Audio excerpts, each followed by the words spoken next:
here, rivers flowing into ocean carrying a lot of water. Hydrogen is just extraction of hydrogen from water and leaving oxygen, which is also usable. We will produce hydrogen here and use it to manufacture, to generate energy. Then we will be processing also other products in this country. We will expand to not just processing semi-finished products, but completely finished products here. We will not be importing Nescafe. We produce Nescafe here from coffee manufactured, produced in Kenya. So we have a lot of potential in this country. We are sitting on a market of nearly 400 million people in the hinterland of our country. And we have got brains, people who are highly qualified, who can be meaningfully engaged so that we can be able to exploit the market that we have behind us. Then having done that, we are going to go into the other areas, as we've been shown, textile manufacturing. And here there's going to be backward and forward integration. We will introduce cotton growing in large numbers in our country. So many other parts of our country, which cotton is the only available cash crop. Our textile industry was killed through liberalization. When then they brought Mtumba, it killed all our textile industries. Our people are only wearing clothes coming from outside the country. They have been worn by people who are dead. We are going to go to primary production so that our people who are importing Mtumba can have good product to sell here. I'm saying that we are not moving anybody out of business. We'll ensure that those who are importing Mtumba get the first hand to market goods which are going to be manufactured here in this country. We will get the cotton, we'll gin it here, we'll spin it here, and we will make finished product here. And this will create again a very big source of employment for our youth in the country. We will also promote farming of other products like Bigsa, products like cocoa. Cocoa can grow here. Coconut is growing on the Sese Island in Uganda. We'll introduce it here as a cash crop and use it to manufacture beverages here in this country. So having... Alright, karibu sana mpenzi mtazamaji wa Kisi Hot TV popote ulipo, najua kwamba iko shwari kabisa. Karibu sana moja kwa moja kiwa unawakilishi katika eneo lako lile. Ninakukaribisha katika majira yetu ya jioni hapa. Najua kwamba tuko katika maeneo ya Kenya, ikiwa leo ni siku ya ngapi, tarehe 7 mwezi wa 6 mwaka 2022, na kukaribisha katika show yetu siku hii ya leo. Najua kwamba tutashirikiana moja hadi pale mwisho tutakapomaliza na kuweza kujadili masuala mawili matatu kuhusiana na Manifesto 10 Azimio Manifesto. Iliweza ku launch, yes, that was launched yesterday by His Excellency the Raila Amolo Ondinga hapo siku ya jana. Najua kwamba ni mengi yalizungumzwa, watu wa Kenya kwanza wamezungumza, watu wa Azimio wamezungumza. Hapa kuna kitu ambacho tunataka tuzungumzie pia leo kuhusiana na ile statement aliweza kutamka kuhusu Mtumba. The Mtumba statement imechanganya watu wengi hasa. So nakukaribisha sana popote ulipo, napoenda kuweka statement tuweze kuisikiza na jinsi ambavyo Mheshimiwa Raila Amolo Ondinga aliweza kuzungumza kuhusiana na huu ujumbe. Karibu sana, tuanze moja kwa moja. Ikiwa ni mara yako ya kwanza kufika kwenye show, kumbuka kwamba kupiga subscription pale, like hapo, ukilike, comment maoni yako, baadaye nitakupatia link. Sawa sawa, ukuja hapa tuongee. Mimi ni wewe, tuendelee na hii, tukiendelea kufanya nini, kusonga mbele pamoja. Tusikie na hapa hii statement ilikuwa nasema vipi. Usiondoke mtu wangu, usiondoke. We are going to manufacture automobile components. We are going to manufacture here on the continent of Africa. We are going not only to assemble but also to manufacture primary products here. We are going to manufacture electronic products here. We are going to manufacture, I've mentioned aluminum products. We are going to manufacture tractors here in this country and automobile. Right now, the world is converting from fossil fuels to other forms of fuels. Electricity is going to be the new energy for automobiles. That makes it very easy for us, with the technological base that we already have here, to manufacture automobiles, which are basically electric powered. The new source of energy as the world moves away from the fossil fuels is going to be hydrogen. And hydrogen is available in large numbers in our country here. Rivers flowing into ocean carrying a lot of water. Hydrogen is just extraction of hydrogen from water and leaving oxygen, which is also usable. We will produce hydrogen here and use it to manufacture, to generate energy. Then we will be processing also other products in this country. We will expand to not just processing semi-finished products, but completely finished products here. We will not be importing Nescafe. We produce Nescafe here from coffee manufactured, produced in Kenya. So we have a lot of potential in this country. We are sitting on a market of nearly 400 million people in the hinterland of our country. And we have got brains, people who are highly qualified, who can be meaningfully engaged so that we can be able to exploit the market that we have behind us. Then having done that, we are going to go into the other areas, as we've been shown, textile manufacturing. And here there's going to be backward and forward integration. We will introduce cotton growing in large numbers in our country. So many other parts of our country, which cotton is the only available cash crop.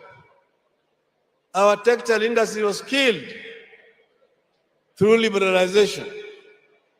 When then they brought Mtumba, it killed all our textile industries. Our people are only wearing clothes coming from outside the country. They have been worn by people who are dead. We are going to go to primary production so that our people who are importing Mtumba can have good product to sell here. I'm saying that we are not moving anybody out of business. We'll ensure that those who are importing Mtumba get the first hand to market goods which are going to be manufactured here in this country. We will get the cotton, we'll gin it here, we'll spin it here, and we will make finished product here. And this will create again a very big source of employment for our youth in the country. We will also promote farming of other products like bigsa, products like cocoa. Cocoa can grow here. Coconut is growing on the Sese Island in Uganda. We'll introduce it here as a cash crop and use it to manufacture beverages here in this country. So having exhausted manufacturing, we are going to also promote agricultural production. Agriculture will go hand in hand, as already been mentioned by our Minister for Agriculture, with manufacturing. Hello, I'm Jacqueline and this is Rita, and we live in Zimbabwe. We have to talk about climate change.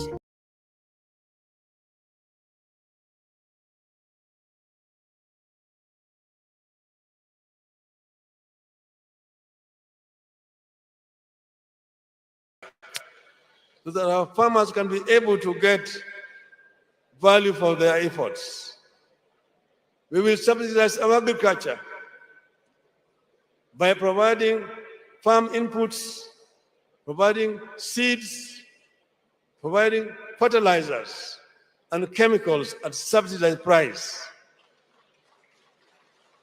Effective from October this year, a bag of fertilizer will cost not more than 2,000 shillings, from 6,000 shillings currently. We want to ensure that our farmers can work when they're happy. Maize production will also be expanded, and we ensure that we do not import maize when our farmers are having maize in their own warehouses. On the issues of health, you have already been told, your Baba Care is going to ensure that all Kenyans have got access to good health care. All Kenyans will be taken care of. We don't want to see any Kenyans dying from treatable diseases. We're going to promote research in our institutions here so that our people can be able to develop medicines that are made in Kenya rather than importing medicine from outside of our country.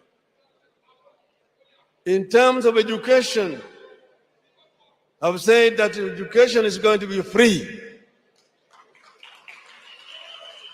By free, I mean free. Truly free. True. Our children will have access to free quality education from primary to university.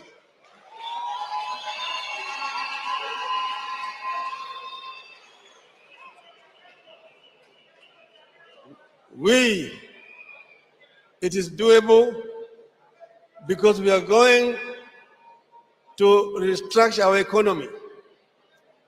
We will have priorities which are going to set for our people.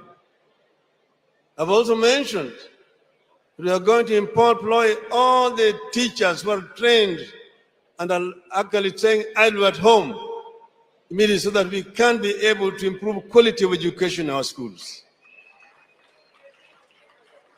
So we want the Kenyan to walk this journey with us. What we are trying to offer is not something that is impractical. It has been costed by our experts. We know exactly where the income is coming from, which is going to fund the program that we are going to release. So it is not utopia. It is something that has been worked on by very highly qualified Kenyans. And this is what we are offering. So generally, this manifesto is our contract with the people of Kenya. I want to now highlight our first 100 days. in government. What will Azimio government do the first 100 days?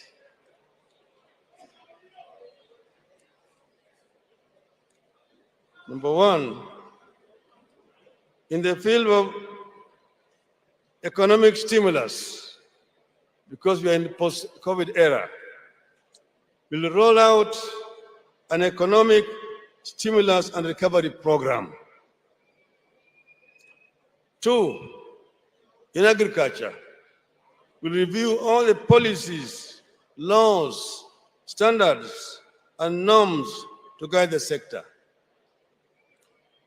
Three, we'll introduce minimum guarantee for farmers. Then, in terms of livestock, we'll improve access to affordable credit for livestock production. B, we'll introduce livestock insurance scheme backed by appropriate legal framework. On the issue of environment, we'll propose life sentence as punishment for poaching, trafficking, and the possession of ivory. We introduce progressive investment in high-level surveillance in our national parks. For fisheries and blue economy, we review policies, standards, norms, regulations, and legislation to guide the sector. 6, manufacturing. We will waive regulatory and other licensing fees for new youth-led innovations. We will review immigration laws with regard to potential investors in manufacturing to attract foreign direct investment to the country. We will give incentives to Kenyans, including diaspora and foreigners, to invest in manufacturing. In energy, we will set a roadmap to reduction in cost of energy, roadmap to increase generation of energy, attracting investment in alternative and renewable energy. Now, micro, small, and medium enterprises. We will implement recognition of prior learning certification program, that is RPL, by awarding certificates to craftsmen, technicians through apprenticeship. Shahada la jitihada. We'll initiate funding and training for the border. 9.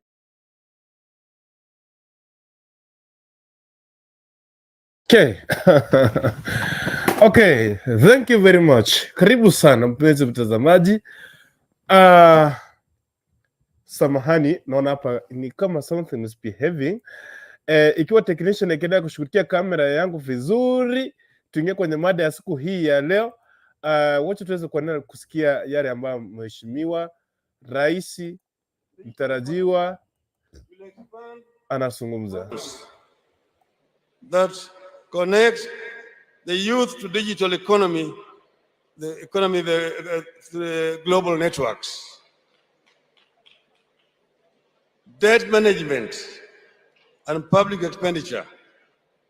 Will commence negotiations for debt restructuring, stock management to ease the burden on Kenyan taxpayers. Inua Jamii will implement cash transfer of 6,000 monthly stipend to each of vulnerable households.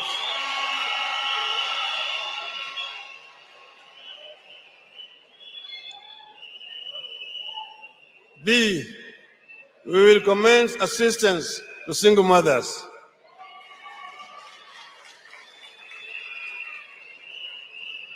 C, we will implement a social protection program for unemployed youth, modeled along Kazi Mtaani.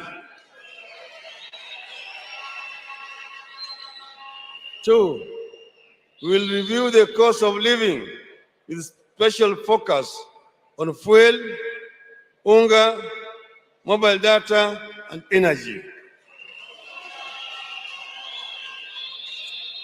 3, we will initiate implementation of universal healthcare insurance.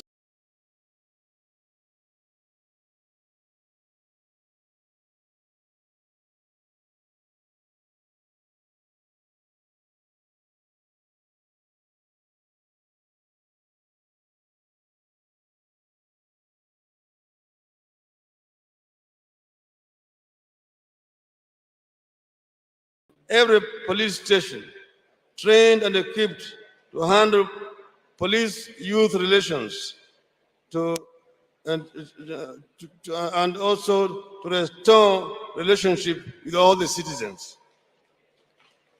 We will ensure that the police are a force, are a service, not a force. That the police serve the people and not molest innocent Kenyans. B, will improve pay and other terms of service for KDF and police personnel. Right. It's okay. Hayo yote yaliweza kufanyika siku ya jana kupitia kwake ile manifesto ambayo Mheshimiwa Raila Amolo Odinga alikuwa anafanya nini? Alikuwa anasomea Wakenya jana ile kitu tutaenda kufanya miaka 5 ikiwa atachaguliwa kuwa rais wa hapa nchini Kenya. So kuna baadhi ya vitu mingi zimeweza kufanyika katika siku ya jana, lakini kabla mimi kuanza show yetu ya siku hii ya leo, ningependa kukaribisha moja kwa moja popote ulipo, karibu sana. Tutakwenda kujadili masuala mawili matatu kuhusiana na safari nzima yake Mheshimiwa Raila Amolo Odinga hapo siku ya jana na yale ambayo yaliweza kutokea siku ya jana kutokana na kusoma kwa manifesto yake. So kabla mimi kuanza kwenda mbali, mpenzi mtazamaji, karibu sana keti. Kama ni mara yako ya kwanza, karibu sana kwenye show. Tutashirikiana moja kwa moja hadi tuone kwamba tutafikia wapi.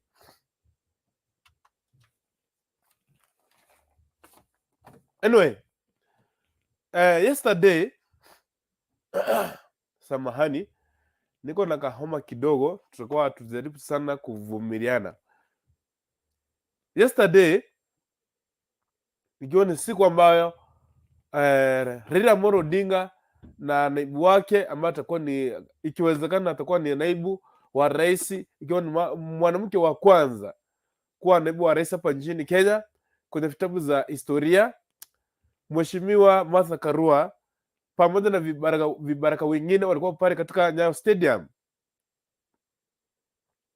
Kiini na kitu kile ambacho kiliweza kuweka pale ni kuweza kusoma manifesto yao kama Azimio la Umoja One Kenya Alliance. Manifesto ilisoma vizuri, yes of course. Baada ya manifesto kusomwa, kuna vitu vile ambavyo Mheshimiwa Raila Amolo Odinga alihaidi kwamba na akasema kwamba atazifanya chini ya siku 100, samahani.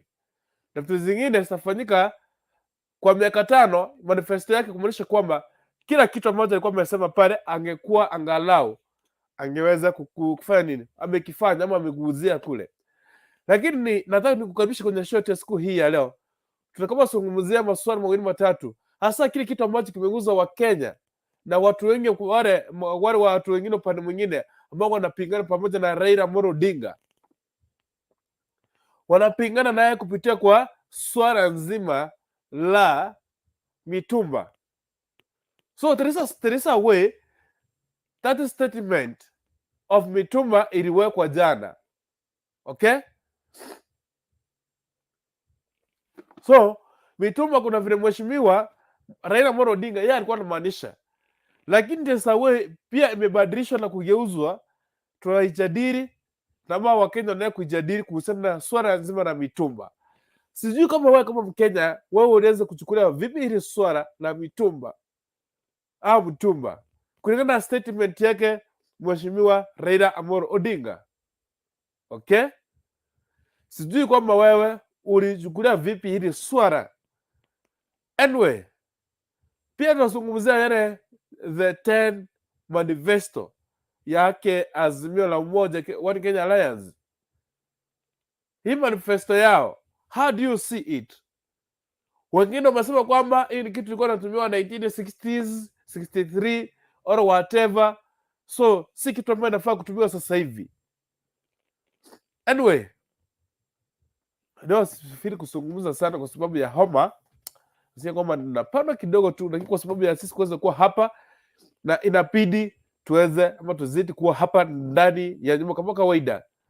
So mpenzi mtazamaji, tuangalie katika ile swala. Kabla ya kuanza, tuangalie swala nzima la mitumba.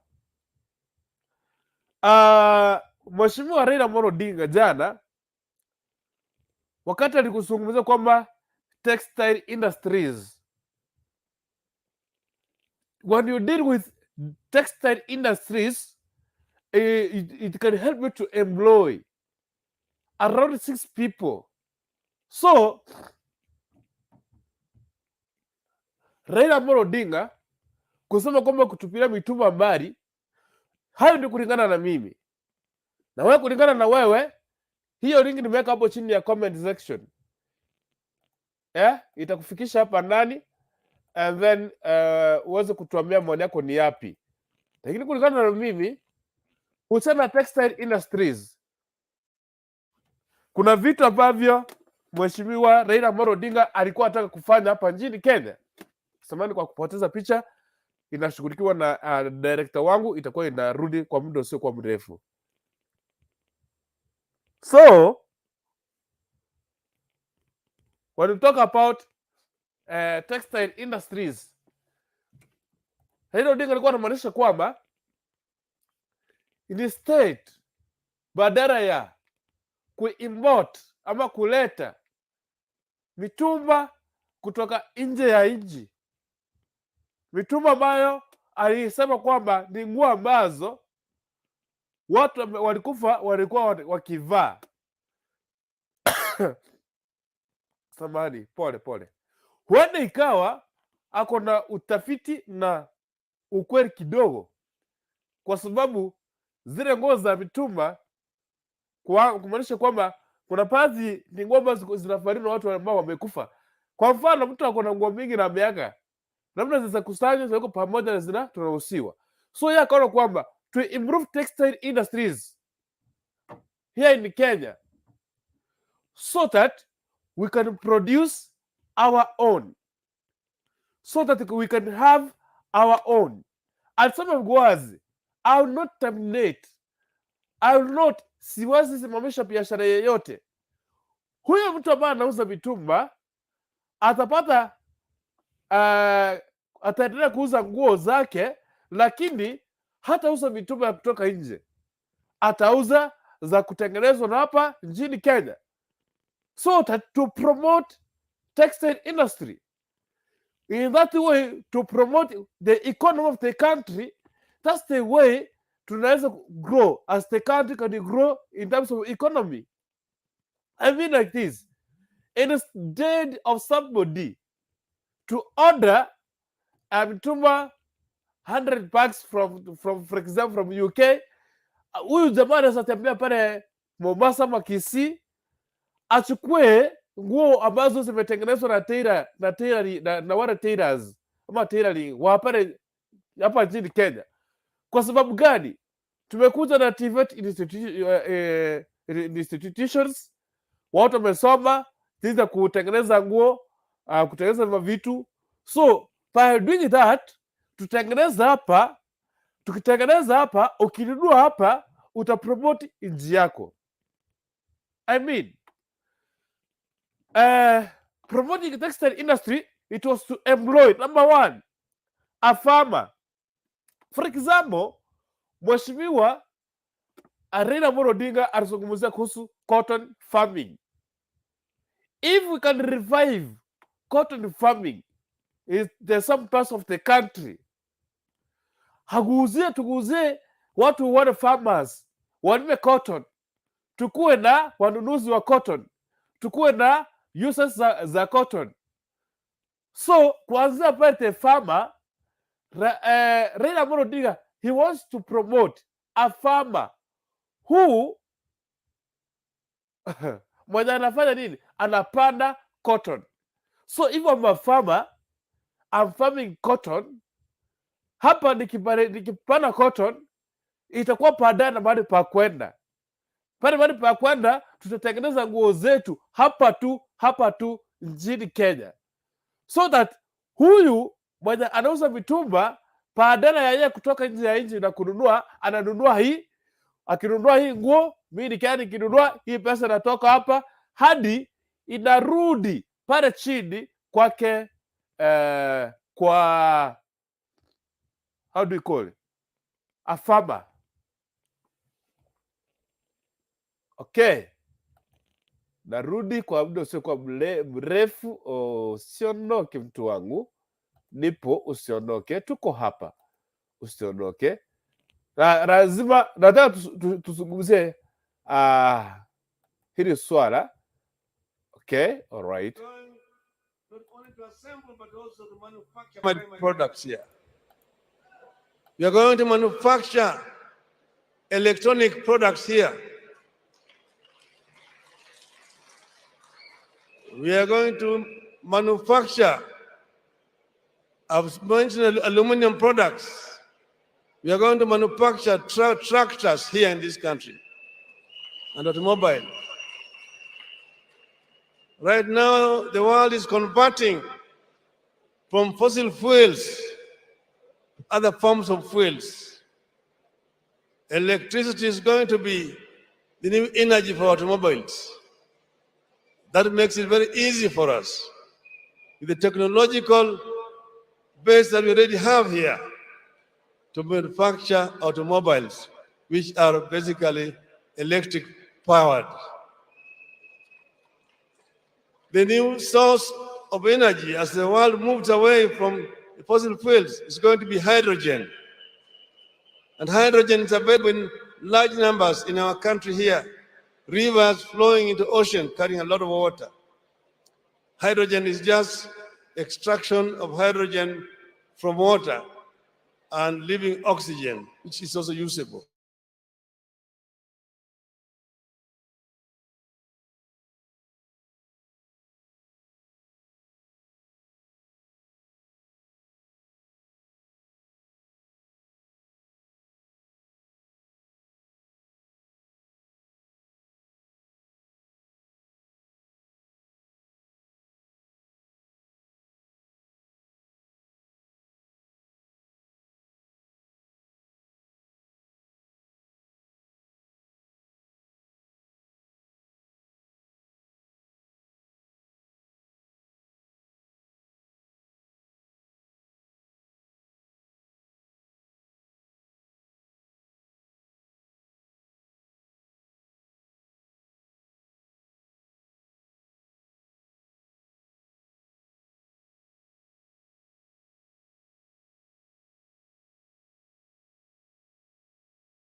value for their efforts. We will subsidize our agriculture by providing farm inputs, providing seeds, providing fertilizers and chemicals at subsidized price. Effective from October this year, a bag of fertilizer will cost not more than 2,000 shillings, from 6,000 shillings currently. We want to ensure that our farmers can work when they're happy. Maize production will also be expanded, and we ensure that we do not import maize when our farmers are having maize in their own warehouses. On the issues of health, you have already been told your Baba Care is going to ensure that all Kenyans have got access to good health care. All Kenyans will be taken care of. We don't want to see any Kenyans dying from treatable diseases. We're going to promote research in our institutions here so that our people can be able to develop medicines that are made in Kenya rather than importing medicines from outside our country. In terms of education, I've said that education is going to be free. By free, I mean free. Truly free. True. Our children will have access to free quality education from primary to university.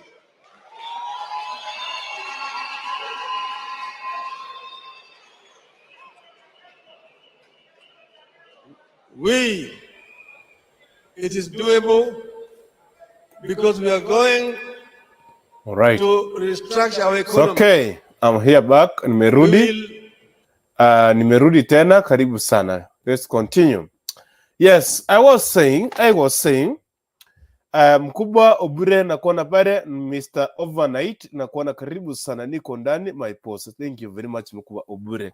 I see you. And anybody who's on the show, karibu sana. But what I request you to do, please, if it is your very first time to be here, consider to subscribe. And then you can follow us on Facebook, KC Hot TV. And you can do what? Again, you can like our show. Anyway, nilikuwa nazungumza tu hivi. I was talking over textile industries. So I was trying to talk about Mtumba. Again, I want to give you an opportunity to come on the show with us. So wamesema kwamba Mheshimiwa Raila Amolo Odinga ameanza kuingilia sana watu wa Mtumba. So you know all the statements zinatoka kwake Kenya Kwanza. Umesikia vizuri leo. Anyway, Kenya Kwanza wamesema kwamba the manifesto yaka Raila Amolo Odinga, it is a manifesto that ilikuwa inatumiwa in the year 1963. Anyway, so I was trying to explain on how the name Mtumba, how Mheshimiwa Raila Amolo Odinga wants to implement this Mtumba and promote the economy of the country. He wants Kenyans, the sellers of Mtumba, to quit from Mtumba to our own original or whatever Mtumba yanatoka hapa nchini Kenya, so that to promote. All he wants is to promote the economy of the country. I was saying,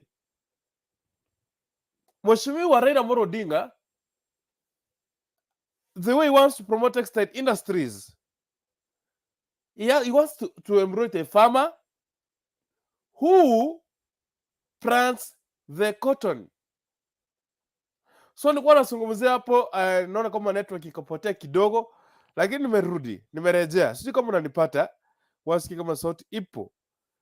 Ikiwa nimeweza kufika ndani ya nyumba, tafadhali, ila kitu tunaweza kufanya, mtu wangu ama ndugu yangu, unaweza kufanya hivi, ukimbie, ushare the link. Tunataka pia na wewe ukuje tujadiliane kwa hii show ya siku hii ya leo, kwa maana sijui kama sauti ipo. I think right. So what I'm trying to explain, nasema kwamba sauti ipo. Sana sana, ila kitu ambacho nataka kuweza kueleza hapa ni kulingana vile jinsi ambavyo mimi naweza kuelewa ama kusikia ndugu yangu Raila Amolo Odinga jinsi ambavyo alikuwa anaeleza siku ya jana. Tafadhali naomba tu kama uko pale uweze kulike show, ushare pia. Again, in the manifesto, the Azimio manifesto for the 100 days in office, Raila Odinga's is 10-point manifesto. Of course, it has come across, there's a propaganda from the other side that Raila forced to clarify controversial remarks on Mtumba after Aproar. You know, so many Kenyans, they never understood, I want to understand the statement which Raila Amolo Odinga made according to Mtumba. So sijui kama Mkenya wewe statement unaichukulia vipi kuhusiana na Mtumba? Kwa maana mheshimiwa alisema kwamba kwa hii Mtumba alikuwa anaeleza anataka kupromote yule mkulima wa cotton. So by now there's no way we can promote. There is no way we can promote the local farmer of cotton here in the country, because everything we order, everything we buy, like Mtumba.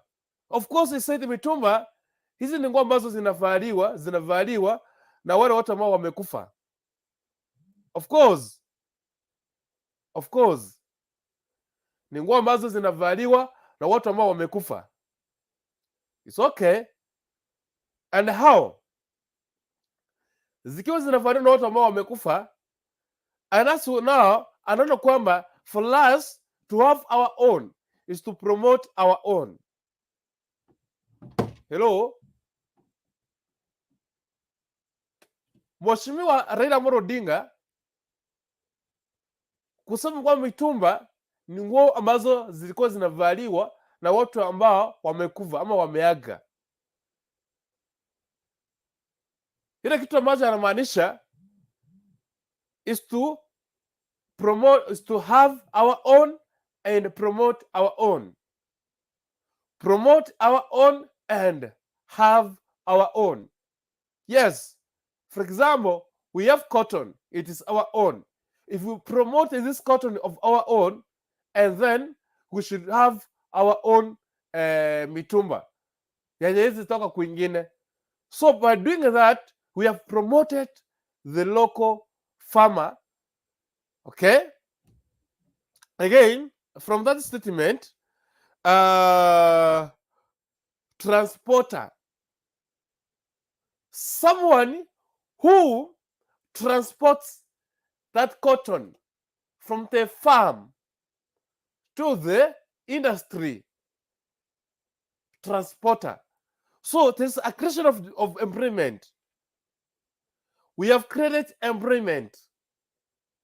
Of course, we have created employment by ignoring Mtumba from outside the country. That's according to me. Nimekupatia linki pale ama kwa comment section, na wewe uje utueleze maoni yako. Alright? Alright. It's okay. That's according to me.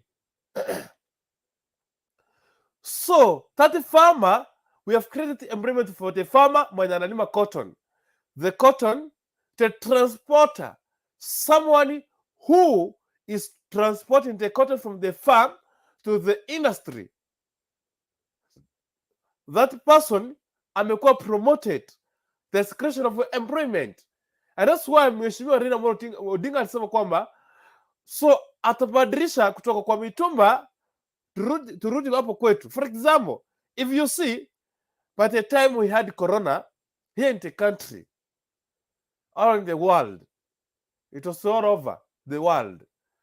Corona, it came that for someone to prevent yourself from getting coronavirus, COVID-19 or whatever, you must wear face mask. That's all. Sanitize and or wash your hands. It's okay. Which the most unique moment was at the time you wear face mask. Of course, face mask. Ilifika now we started promoting our local tailors local. Instead ukuwe na ile mask ya hospitali imetoka kwa industry, ukuwe nayo. So watu wakasema kwamba tutatengeneza hata pale nyumbani. So yule mshonaji nguo sijui ni tailor or whatever, yule anafanya nini? Watu walishona face mask wakatuhusia. We promoted the economy, we promoted employment, watu walipata pesa. So by doing that, tumeshima means tukiignore the mitumba from outside the country and promote our own, we should promote economy of the country.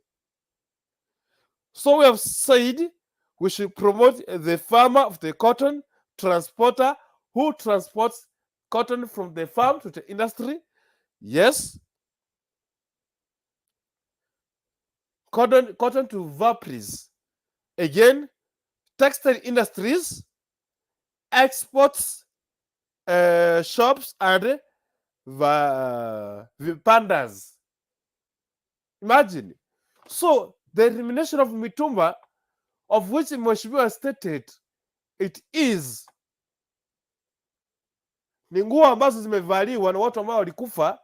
That's how he meant to promote the economy of the country.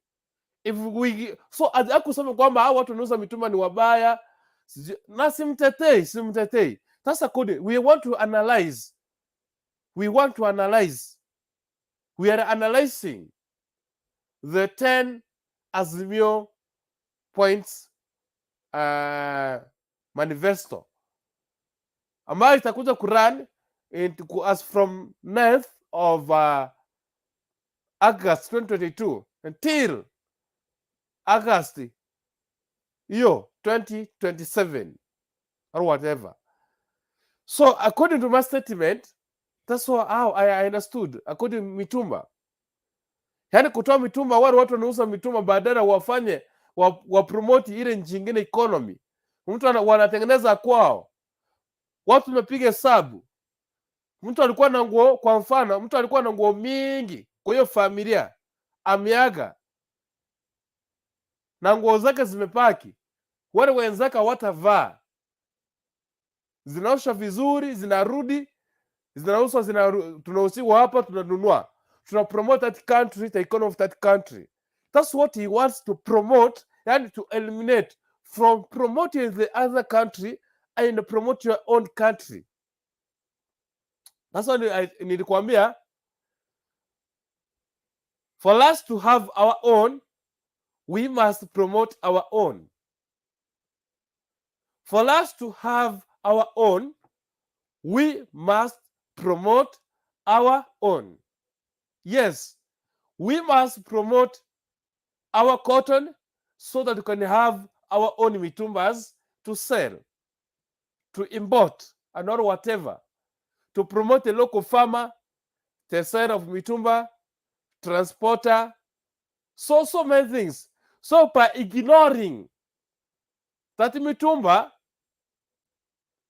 kuleta mitumba from outside the country, just kuleta to ignore, it can create so many sources of employment. Farmer, transporter, seller, Do you see? So many textile industry, so many kutakuwa na rotational. So what I'm saying here, hapa sitetei mtu, but nilikuwa nataka kuelezea hapa again, Kenya Kwanza Manifesto, Kenya Kwanza imetumia the manifesto to attack Raila Amolo Odinga in terms of manifesto ya Raila kuhusu Mkenya wa kawaida. Wamesema kwamba hii si kitu na promote Mkenya wa kawaida. Hapana, hamna. Let's hear this. Wacha tusikie hii.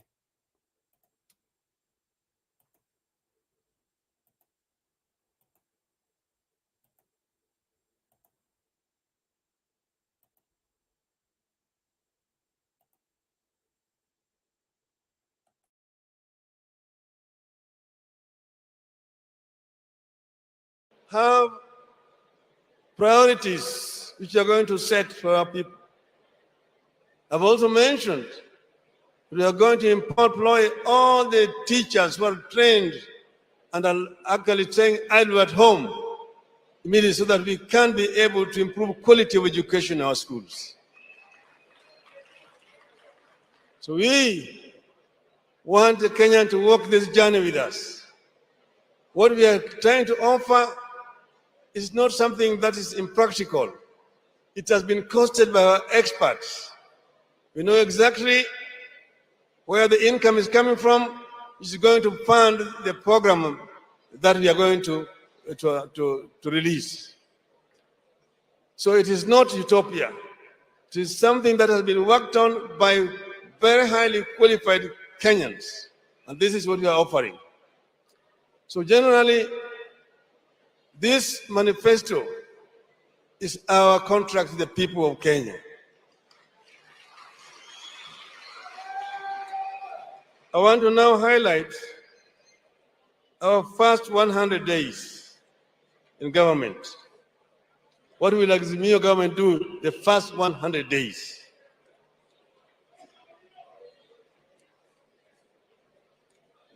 Number one, in the field of economic stimulus, because we are in the post-COVID era, we'll roll out an economic stimulus and recovery program.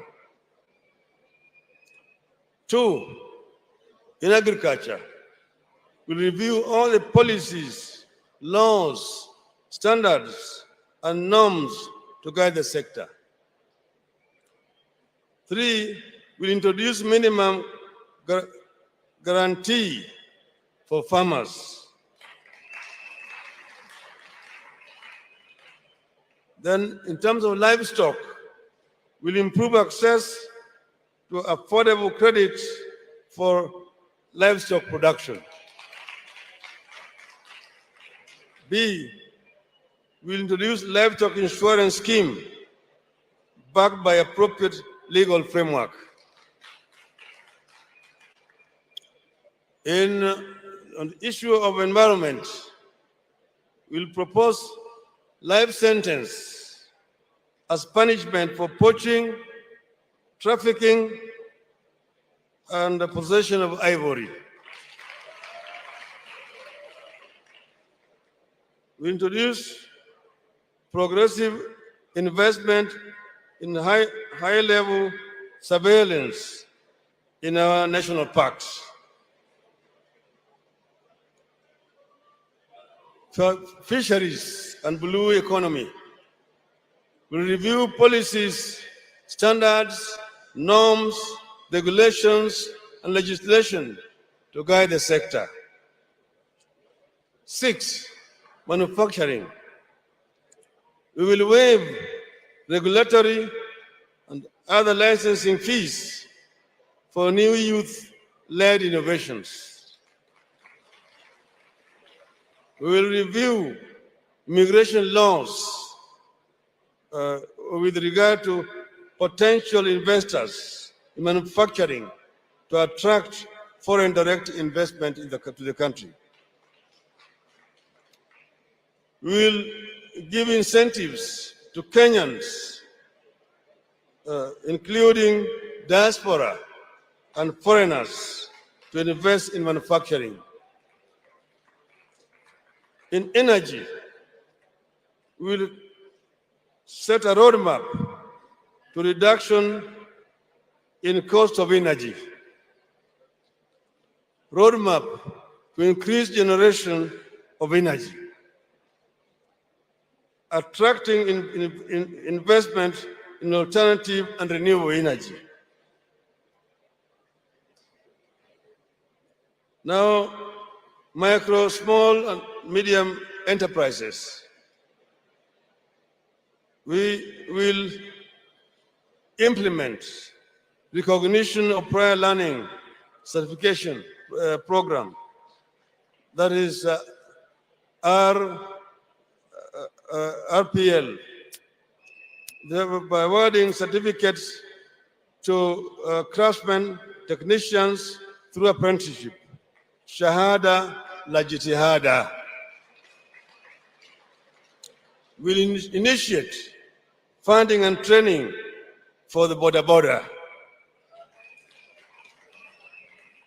9, digital economy. Digital economy.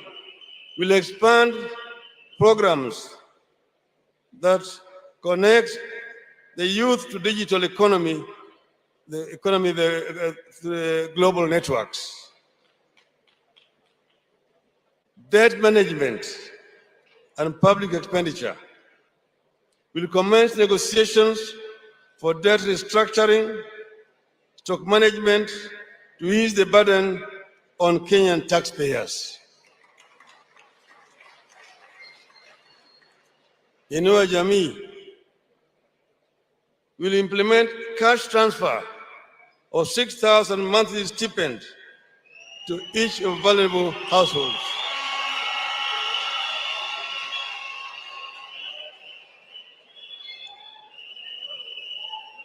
B, we will commence assistance to single mothers.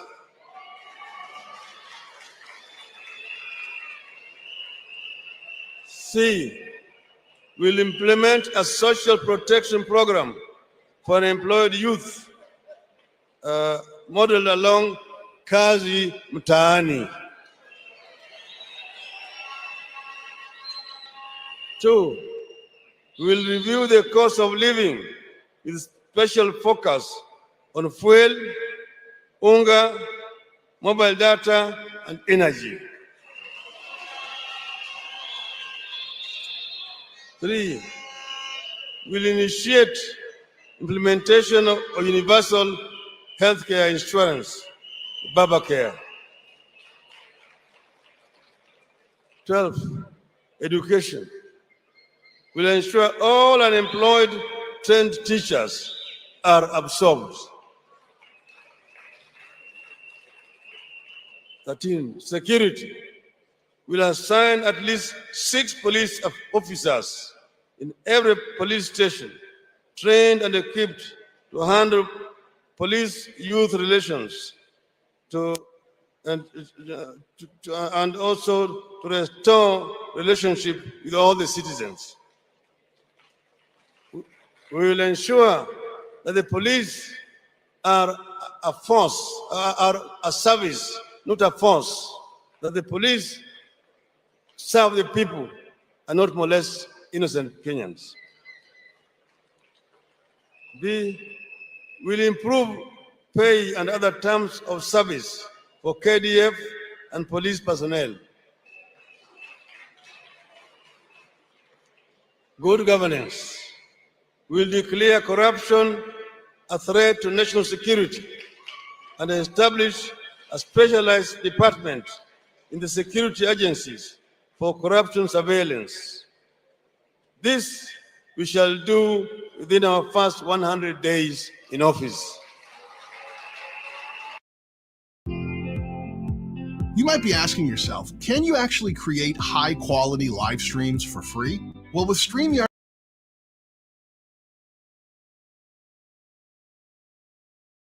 All right. I think umesikia hayo kutoka kwake Mheshimiwa Raila Amolo Odinga. So hiki tulikuwa nasema kwamba so many people, sijui kama wewe Mkenya wa kawaida unachukulia vipi ile swala nzima kuhusiana na Mheshimiwa Raila Amolo Odinga na manifesto yake, kwamba ataweza kuzingatia na kuweza kuinua jamii, kuinua economy ya country. Asa swala ambalo nasungumzia sasa hivi ni mitumba. Hii swala la mitumba wewe ulielewa vipi? Ama wewe unaweza weka comment gani kuhusiana na mitumba? Kwa maana sema kwamba mitumba ni nini? Mitumba ni nguo ambazo zinavaliwa na watu ambao wamefanya nini? Ambao walikufa. Sijui kama ni ukweli. Wale ambao washanunua ama wale ambao wananunua wanatuhusia, wangeweza kutufahamisha kwamba tujue kwamba je, ni ukweli kwamba hii mitumba ni kitu ambacho kinatoka wapi? Kinatoka huko nje. So hapa nimeweka link hapa, hii link nimeweka kwenye comment section hapo, tafadhali. Hapo kwa mkubwa Obura niko ndani my post, chini yake kuna link ambayo inakuja ya Kisi Hot TV. Hiyo link itakufikisha hapa ndani na tutazidi kuzungumza na kuweza kuzingatia maswali mawili matatu. Tujue kwamba itaenda vipi. Okay. Anyway, mitumba inaleta maneno. Mitumba inaleta maneno hapa nchini. As people are interpreting the mitumba, wengine interpret vizuri, wengine interpret vibaya. So mitumba inaleta shida, inaleta stress hapa nchini Kenya. Kulingana na manifesto ya Mheshimiwa Raila Amolo Odinga aliweza kuipeana siku ya jana. Wewe unakubaliana na hiyo manifesto? Na ile manifesto ni gani ambayo unaona pale tunachezwa kama wa Kenya? Ni gani pale unaona kwamba hii manifesto hii nayo hapana? Kama hapa kwa issue ya mitumba kwamba wa Kenya wanaisungumzia sana. Kila station, kila sehemu wa Kenya wanasungumzia hii ili swala la mitumba. Wewe kama Mkenya, nimekupatia nafasi ya kuweza kuzungumza na sisi ama na mimi hapa, utomee swala lako, maoni yako ni yapi kuhusiana na mitumba. Ama hii manifesto yake, manifesto ya kwanza, one county, one product. That's national given or whatever. One country, one product that can raise the economy of the country. Aliweza kuelezea jana one county, one product. Then kila county iko na product moja kuweza kufanya.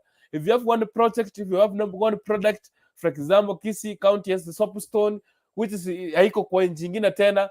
So it will work on soapstone only, so that it can give the best.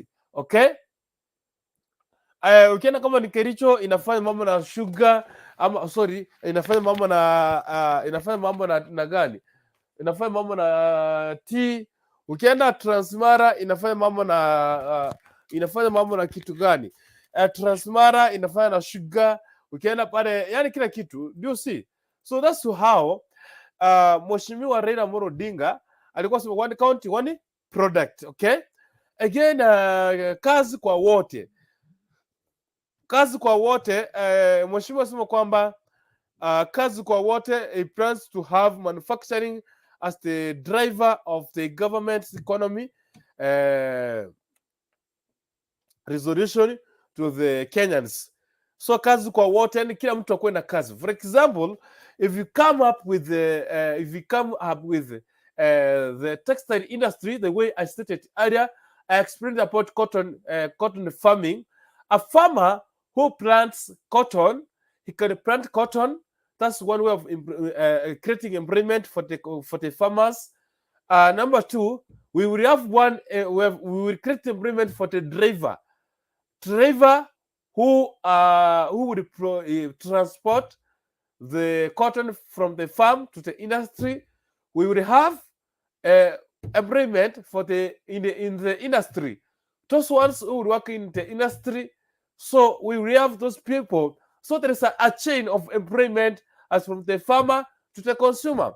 So kazi kwa wote. So that's I'm trying to imagine what Raila Amolo Odinga imagined on terms of the mitumba and all whatever and the manifesto. So hapa nimeweza manifesto ya kwanza, one county, one product. Number two, kazi kwa wote. I don't know. Kwa hii the 10 points of manifesto of Kenya, of Azimio la Umoja One Kenya Alliance. Ni gani unaona kama tunachezwa? Ni gani haujakubaliana nayo kama wewe Mkenya? Ni gani ambao wewe unasungumzia? Ni gani ambao imekuguzwa na kwamba hii nayo hii nayo nitakufa nayo. Hii nayo tumechezwa nayo. Hii nayo hapana, hamna hapa. Sijui kama wewe ni gani inakupeleka. Fukuza njaa is another agenda is another manifesto to Raila Odinga. So fukuza njaa ni kitu ya kufukuza njaa. If you see here in the country, tupo na njaa in some parts of the country. Of course, in terms of the manufacturing of the food, we need to have alieleza. I don't want to explain more. I don't want to talk more. I might dilute. But the very more important, nilikuwa napitia kwa the manifesto zake hizi 10. Inua jamii, pesa kwa jamii. Inua jamii, pesa kwa jamii. Hiyo alielezea over 2 million families, needy families, households ziweze kuwa na pesa kwa mfuko. Okay. We have Azimio la kina mama. So Azimio la kina mama, I see in the manifesto imeguzia wamama kidogo, imeleta wamama ndani kidogo. Papa care pia inaguzia wamama. Wants to know a single child, imeguzia watoto. Maji kwa kila poma, administrative continuity. Hizo ni manifesto aliweza kuzungumzia siku ya jana. But kuna mara baada ambapo aliweza kuexplain akaweza kuguzia mambo na mitumba. Na watu unaona kwa pale katika upande wa Kenya kwanza sema mitumba watu tunauza mitumba wataenda wapi? Pia wale watu tunauza mitumba ni watu. That's why we wanted to analyze. I've tried to analyze the point of mitumba from Raila Odinga. Let's hear alisema nini? Wacha tusikie hapa alisema nini. Mheshimiwa alisema nini kuhusiana na mitumba? Okay. That for a long time they waited for Kenyan dream to be realized.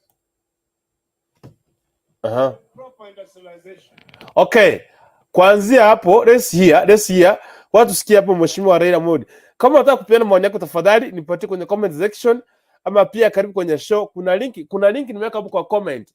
Ukiguza tu hiyo link itakufikisha hapa ndani ya show tuweze kujadiliana. Na wewe nipatie maoni yako ni yapi? Tusikie hii yake Mheshimiwa Raila Odinga. Wacha tusikie hii.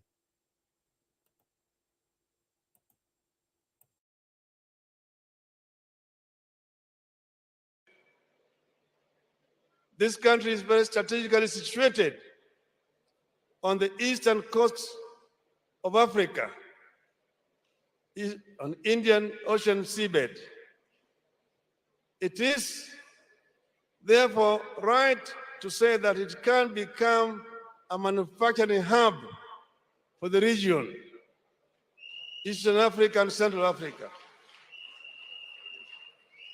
So you said, you're not just going to come up with processing industries, processing agricultural produce, but primary manufacturing.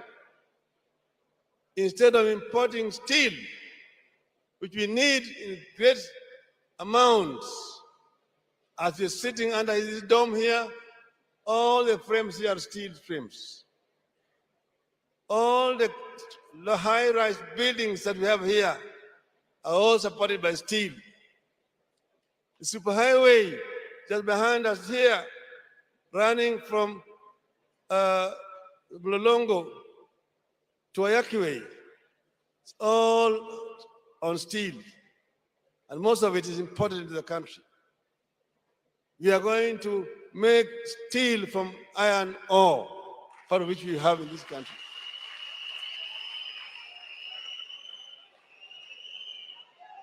Africa is the richest continent on Earth, on planet Earth, in terms of raw materials. Africa exports most of the raw materials to industrial West and East.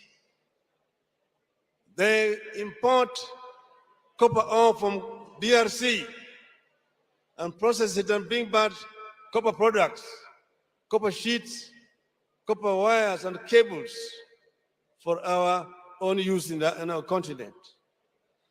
They import bauxite from Guinea and Mauritania and bring back aluminum products to Africa. They import iron ore from several African countries and bring back steel products into the continent. We are going to manufacture copper products here. We are going to manufacture aluminum products here. Then we are going to manufacture automobile components. We are going to manufacture here on the continent of Africa. We are going not only to assemble, but also to manufacture primary products here. We are going to manufacture electronic products here. We are going to manufacture, I've mentioned aluminum products. We are going to manufacture tractors here in this country and automobile. Right now, the world is converting from fossil fuels to other forms of fuels. Electricity is going to be the new energy for automobiles. That makes it very easy for us, with the technological base that we already have here, to manufacture automobiles, which are basically electric powered. The new source of energy as the world moves away from the fossil fuels is going to be hydrogen. And hydrogen is available in large numbers in our country here. Rivers flowing into ocean carrying a lot of water. Hydrogen is just extraction of hydrogen from water and leaving oxygen, which is also usable. We will produce hydrogen here and use it to manufacture, to generate energy. Then we will be processing also other products in this country. We will expand to not just processing semi-finished products, but completely finished products here. We will not be importing Nescafe. We produce Nescafe here from coffee manufactured, produced in Kenya. So we have a lot of potential in this country. We are sitting on a market of nearly 400 million people in the hinterland of our country. And we have got brains, people who are highly qualified, who can be meaningfully engaged so that we can be able to exploit the market that we have behind us. Then having done that, we are going to go into the other areas, as we've been shown, textile manufacturing. And here there's going to be backward and forward integration. We will introduce cotton growing in large numbers in our country. So many other parts of our country, which cotton is the only available cash crop. Our textile industry was killed through liberalization.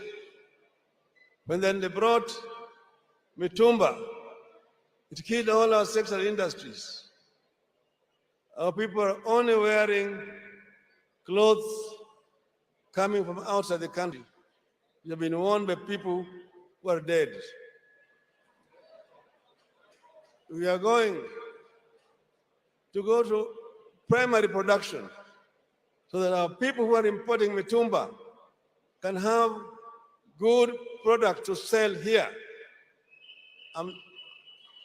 I'm saying that we are not moving anybody out of business. We'll ensure that those who are importing Mtumba get the first hand to market goods which are going to be manufactured here in this country. Yes. That is the statement I want us just to get from the right Honorable Raila Odinga. Alisema heri zinaenda kufukuza mtu yetu kutoka kwa Mtumba. lakini ila tu to promote ile product ambayo imetengenezwa hapa nchini Kenya. That's all about. Nothing else. Nothing else. So hii kitu ya mitumba imeleta shida sana hapa nchini.